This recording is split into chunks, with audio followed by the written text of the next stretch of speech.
Ok, il faut qu'on parle. Vous avez été des milliers à adorer les 2 derniers épisodes qu'on a fait dans lesquels on explore la partie sombre de la Fondation SCP. Alors ce qui va se passer c'est très simple, voici un iceberg des SCP les plus mystérieux de la Fondation. Dans ce 3e épisode, nous allons donc plonger, au fur et à mesure que la vidéo avance, dans les SCP les plus mystérieux répertoriés à ce jour. Plus l'on descendra dans cet iceberg de l'horreur, plus les choses qu'on va voir seront mystérieuses et sombres. Alors prends tes petits popcorn et on est parti.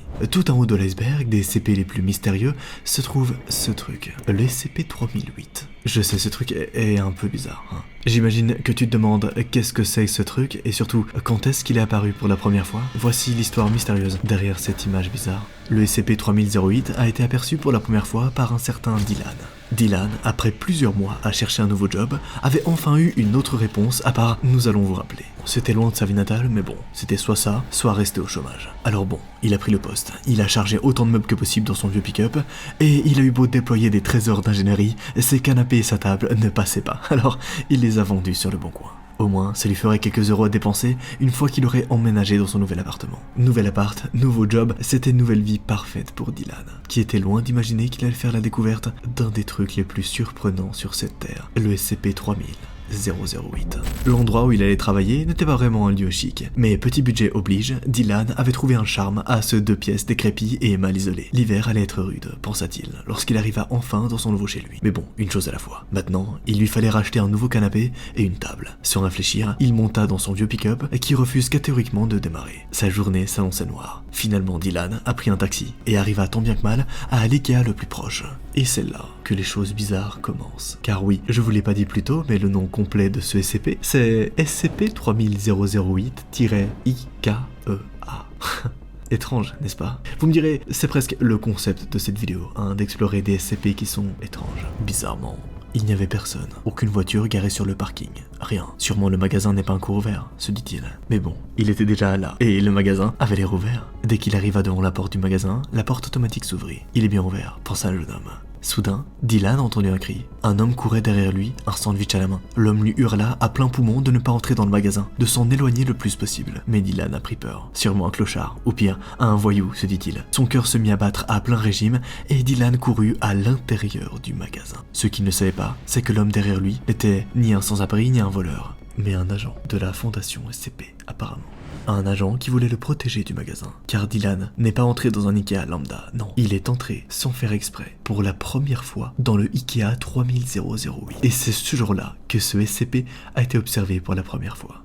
Classé Euclide, ce SCP, reprendre à s'y méprendre, a un Ikea, autant à l'intérieur qu'à l'extérieur. Seulement, une fois à l'intérieur, le magasin se révèle infini, et est rempli d'étagères et de rayons d'un Ikea normal. Vous y trouverez des lits, des tronçonneuses, des haches, et même les fameux restaurants de boulettes de viande de la marque suédoise. La plupart des victimes ne remarquent même pas tout de suite qu'elles sont plus là où elles pensent y être. Ce n'est que lorsqu'elles veulent sortir qu'elles découvrent, horrifiées, que la porte par laquelle elles sont entrées n'existe plus. À la place, une rangée d'étagères infinies, comme si elles étaient bloquées dans les backrooms. Aussi loin que vous alliez, vous ne verrez que des étagères à perte de vue. Et comme si ça ne suffisait pas, ces trucs rôdent dans les rayons. Qu'est-ce que c'est que ça ? Avec une peau pâle, de longs bras qui se terminent par des doigts acérés, ces créatures peuvent atteindre les 2 mètres de haut. Les SCP-3008-2, comme la Fondation les appelle, ressemblent à des employés Ikea. Ils ont la même tenue typique, bleu et jaune qu'on connaît tous.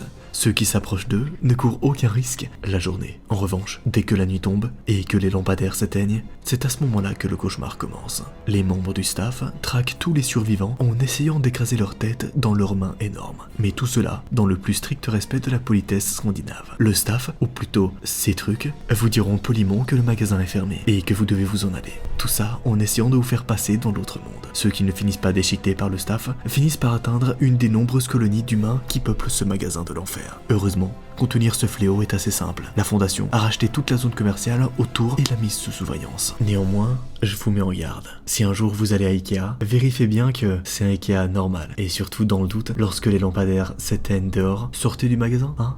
Descendons un peu dans l'iceberg du mystère pour atteindre le SCP-049, le médecin de la peste. C'est comme ça qu'on l'appelle. Est-ce que vous êtes déjà allé au docteur ou est-ce que vous êtes déjà allé voir un médecin? Si c'est le cas, ce moment de la vidéo est fait pour toi. Et je pense que la prochaine fois que tu iras voir un médecin, tu réfléchiras 2 fois. Parce que peut-être qu'en face de toi se trouvera pas un médecin ordinaire, mais le médecin de la peste. Bon, vu le titre de la vidéo, vous vous en doutez qu'on va pas parler d'un simple médecin lambda qui prescrit des cachets d'aspirine, mais plutôt d'un médecin emblématique de la fondation SCP, le SCP-049.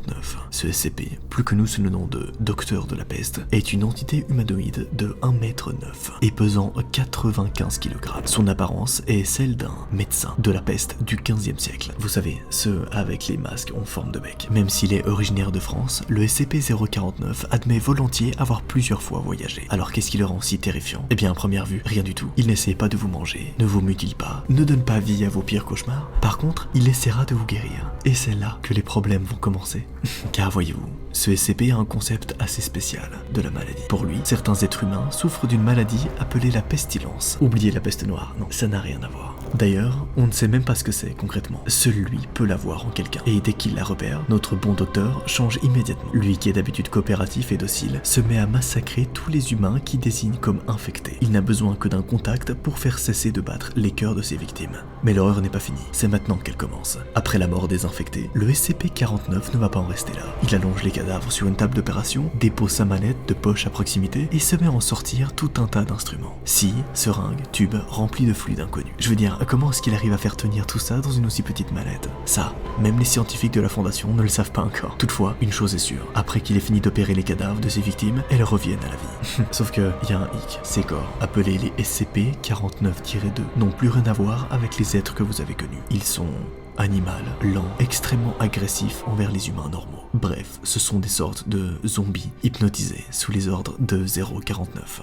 Ce SCP-là est catégorisé sous la classe Euclide. Néanmoins, il est pas si horrible quand on le compare au SCP-96. Ce truc, la description qui va avec, c'est « Ne le regardez pas, ne le photographiez pas, sinon c'est la fin ». Descendons dans l'iceberg pour explorer ce SCP. Sa première observation était à 9h02 quelque part dans les Alpes françaises. Un certain Michel adorait regarder les montagnes alpines depuis sa terrasse. Ça lui rappelait sa jeunesse, lorsqu'il skiait avec ses amis d'enfance. C'est aussi sur la montagne qu'il avait rencontré Justine, 62 ans plus tôt. Aujourd'hui, il est le seul à avoir survécu. Le temps, les maladies, cette fichue guerre de 45, même ses fils y étaient passés. Mais bon, il lui restait un souvenir. Une photo de Justine et leurs 2 fils pris lors d'une randonnée sur sa montagne datant de 30 ans. Il l'avait retrouvée en triant ses pellicules depuis 7 ans. Elle trône au-dessus de sa cheminée. Comme chaque matin, Michel s'est arrêté pour la regarder avant d'installer sa chaise à bascule et s'installa sur sa terrasse avec sa radio. Le temps s'écoulait un peu jusqu'à 9h07. Michel contemplait toujours sa montagne et son petit village. Comme d'habitude, les médias racontaient des conneries pour faire peur à l'audience. D'après nos sources, un homme blanc vient de renverser un semi-remorque à main nue sur l'A40. Michel s'était endormi, comme d'habitude. Les journalistes racontaient les conneries pour faire peur au public. Jean, zoom sur lui. Mais attends, il est... zoom sur son visage, s'écria le reporter à son caméraman. C'en était trop pour Michel. Il mit un doigt sur le bouton stop de sa radio et retourna à son sommeil. Seulement, à la télévision, là, venait d'être observé un truc un peu bizarre. 9h10. Michel aurait juré entendre quelqu'un pleurer à côté de lui. Et c'était le cas. Un homme grand, mince, maigre et avec de longs bras se tenait face à lui. Son regard était vide et il était nu, en plein hiver. Michel sentit la peur envahir ses vieux os. Mais c'était un vieux renard. Il en avait vu d'autres. Mon ami, qu'est-ce que tu fais là, nu sous la neige? Tu vas attraper froid. Entre que je te donne un bon manteau, lança-t-il à l'homme en le regardant dans les yeux. Michel ne le savait pas, mais cet homme était la dernière chose qu'il verrait de sa vie. Car ce n'était pas un homme ordinaire. Ce qu'il avait en face de lui, c'était le SCP-96. Le SCP-96, aussi appelé le gars timide, est une entité humanoïde d'au moins 2,38 m de haut, avec des bras mesurant 1,5 m de longueur. Généralement, il est assez docile, il n'oppose aucune résistance à la fondation et n'essaie même pas de briser son confinement. Sauf lorsqu'un malheureux voit son visage. Même sans s'en rendre compte, comme notre pauvre Michel. Peu importe que ce soit en face à face ou sur une image, ça suffit pour que le gars timide entre dans un état de stress émotionnel. À partir de ce moment, toute personne qui a vu son visage devient un SCP-96- absolument rien ne doit être fait pour sauver cette créature. De toutes les manières, la fondation n'a jamais réussi à sauver quelqu'un ayant vu son visage. Les balles, le feu, le froid, rien ne peut le détruire. Quelques minutes après que son visage ait été vu, le SCP-96 brise son confinement et se met à traquer sa proie. Il n'y a aucun matériau qui lui résiste. C'est d'ailleurs pour ça qu'il est classé Keter.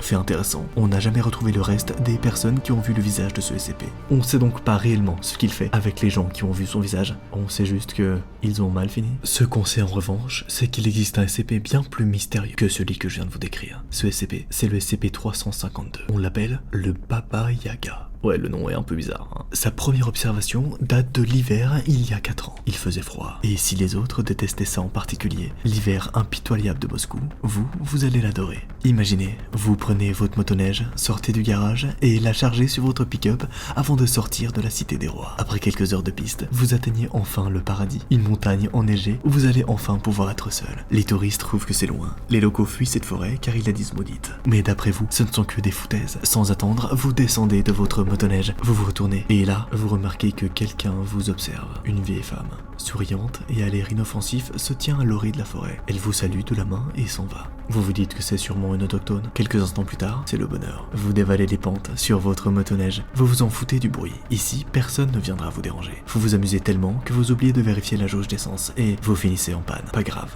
Vous allez devoir remonter la pente pour revenir la chercher avec votre pick-up. Sauf que vous remarquez rapidement que quelque chose cloche. Plus vous montez vers votre pick-up, plus vous commencez à halluciner. Vous voyez des choses qui n'existent pas. À un moment, vous juriez voir la vieille femme courir vers vous, aussi vite qu'une voiture lancée à pleine vitesse. Puis l'instant d'après, vous êtes certain de la voir vous mordre en souriant. Mais bizarrement, vous ne sentez rien et vous êtes heureux, presque en transe. Vous ne savez même pas quand et comment elle vous a ramené chez elle. D'ailleurs, est-ce que c'est chez elle? Rien n'est moins sûr. Vous êtes là, suspendu à une toile d'araignée géante et vous attendez. Même la vue des os de ses précédentes victimes ne vous effraie pas plus que ça. Vous êtes heureux et joyeux, et c'est tout ce qui compte. Alors là, vous vous demandez qu'est-ce que c'est que ça encore? Eh bien, laissez-moi vous présenter le SCP-352, le Baba Yaga. Une légende réelle qu'on appelle aussi la sorcière cannibale. De l'extérieur, elle ressemble à une grand-mère russe classique, vieille, très âgée, parlant en dialecte russe difficilement compréhensible, et son accent fort ne facilite pas le dialogue avec elle. Par contre, attention, malgré son âge avancé, elle porte des charges de 200 kg sans effort et court à plus de 70 km à l'heure. Baba Yaga a une faculté spéciale, un peu comme un cheat code. Elle peut sécréter des cheveux clairs, invisibles à l'œil nu, à partir de n'importe quelle partie de son corps. Ses cheveux sont recouverts d'une enzyme spéciale qui a les mêmes effets que certaines drogues. Immédiatement après y avoir été exposée, la cible ressentira de l'euphorie, des hallucinations, la suppression de sa pensée cognitive, et surtout une insensibilité à la douleur. Car, fun fact, Baba Yaga ne mange pas ses victimes en une fois. Elle les accroche à sa toile et les dévore progressivement pendant plusieurs jours. Par ailleurs, la fondation a vite découvert qu'elle apprécie particulièrement la viande d'enfants âgés de moins de 2 ans. Ne me demandez pas comment ils ont fait ces découvertes. Tout comme le SCP-682, elle est impossible à tuer par des moyens conventionnels. Tirez-lui une balle dans la tête, décapitez-la et tripez-la, Baba Yaga finira toujours par se régénérer. Elle est donc classée Keter. Descendons un peu dans l'iceberg des SCP pour atteindre ce SCP, le SCP-4040. Ce SCP a une petite description juste à côté et elle est un peu bizarre. Elle dit « Faites attention à votre imagination ». Comment ça? Voici la toute première observation de ce SCP vraiment chelou. Frédéric Eaton n'avait jamais été quelqu'un d'important. Oui, mais voilà, dès 7645, comme la Fondation l'appelait, était désormais l'homme le plus important de l'univers. Pour la simple et bête raison qu'il ne restait plus que lui en fait. Tous les autres avaient fini par être avalés ou corrompus par cette chose. Cette chose que rien n'arrêtait et qui a effacé tous les sites de la Fondation en quelques secondes à peine. Heureusement pour lui, des tonnes de papiers et de travaux ayant appartenu à une chercheuse jonchaient le sol et les murs. Frédéric a eu beau les regarder encore et encore, il n'y comprenait rien. Par chance, le scientifique porté disparu avait laissé son ordinateur sur la table. Frédéric a ainsi pu lire tous les rapports de la Fondation. Et c'est là, à ce moment précis, qu'il a compris ce qui s'était passé. Un SCP de classe Keter, le SCP-3125, avait décidé de fusionner plusieurs univers, dont le sien. Frédéric ne comprenait pas grand-chose à ces théories sur le multiverse. Les récits fictifs et les autres réalités, c'était trop compliqué pour lui. Par contre, il était certain que le SCP-3125 avait détruit tout ce qu'il connaissait. À la place, un grand espace à la fois vide et plein, rempli d'horreurs qui ont toujours 5 quelque chose. 5 membres, 5 yeux, 5 doigts et 5 têtes. Parfois, elle mêle plusieurs de ces 5 quelque chose. Et le résultat est 5 fois plus horrible. Mais il a fait une autre découverte. Il existe peut-être un moyen de contrer le SCP-3125, le SCP-2747. Le SCP-3125 construit des réalités, tandis que le SCP-2747, lui, les détruit. Tout ce dont il avait besoin, c'était d'écrire une histoire. Et SCP-2747 la rendrait vraie. Frédéric balaya la pièce du regard. Là-bas, au coin, il a vu un stylo. Il se mit à marcher pour l'atteindre. À cet instant, un hurlement horrible retentit dans la pièce. Derrière lui, un épais nuage, qui ne ressemblait à rien de connu, commençait à suinter des murs. C'était 3125, et il avait compris que Frédéric avait percé son secret. Et pour lui, c'était hors de question qu'il se laisse faire. Frédéric se mit à courir de plus en plus vite vers le stylo. À ses trousses, une créature ressemblant à un loup. Il n'y a pas d'oubli, la mort est un retour. Embrassez les étoiles. Plasma, plasma, plasma, plasma.